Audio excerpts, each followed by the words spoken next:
idea that he wore the S on his chest. It was very much a symbol of triumphant human individuality over, at the time when he was created in 1938, over particularly industrialisation and mechanisation. So he stood very much for a kind of a humane, as you know, as I've said, a champion of the oppressed in the early days. And I think he would have emerged. I think somebody would have come up with a similar character, but those guys did it. You know, we have to always remember Siegel and Schuster for taking that amazing, innovative, imaginative step.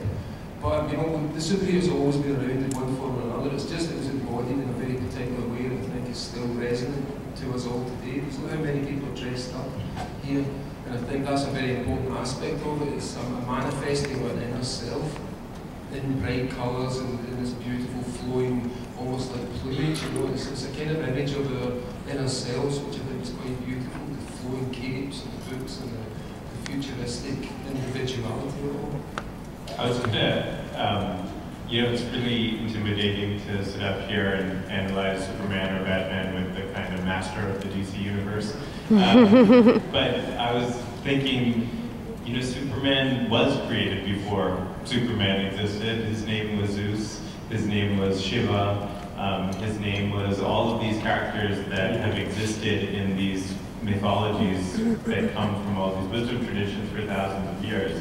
I think that's what I love about Grant's book, Super Gods, is it's basically building that bridge between these ancient mythologies and these modern mythologies.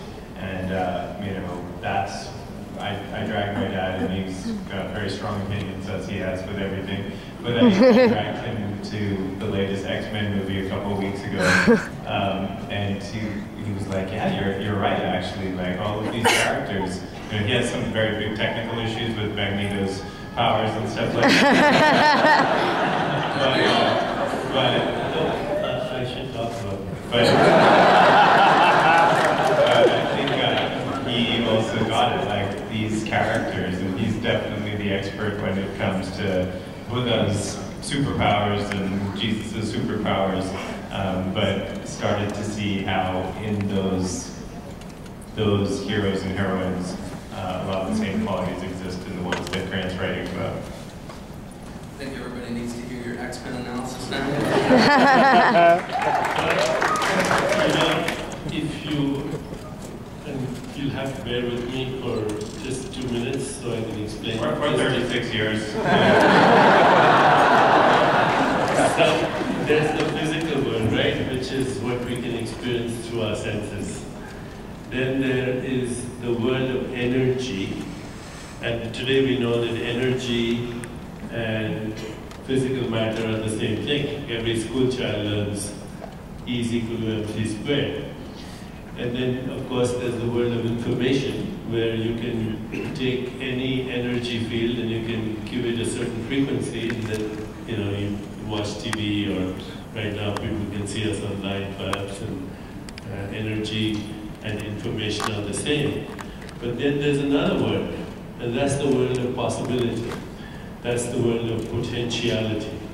That's the world of spirit. That's the world that the great mythical super beings come from.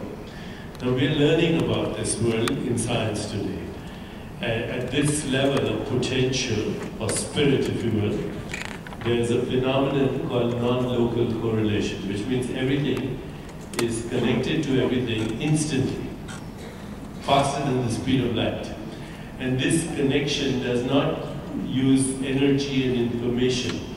It just is outside of space-time. So this is called the non-local field. It's a field of possibilities where everything is inseparably, immediately connected to everything else. And it's a field of uncertainty. You can't predict what's going to happen. It's a field of creativity, and it's also an intention field. So this is the field where our dormant superpowers reside, according to mythical traditions. That every one of you has, in potential, one of these superpowers. And the X-Men, I enjoyed it very much, except for the guy who wears the helmet. What's his name? Now, you know, the helmet doesn't actually protect you, because the energy and information transfer, which is actually a consciousness transfer, doesn't require energy. It's outside of space-time, so that's a technical problem.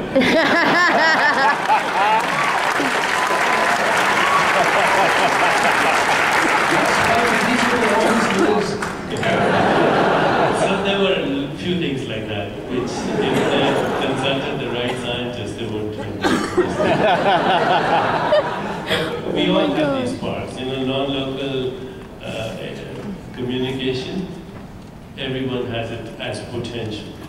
Welcome down the rabbit hole. And also, I'm looking at that guy wearing the Shazam shirt, or the Black Adam shirt, actually, it's a black one.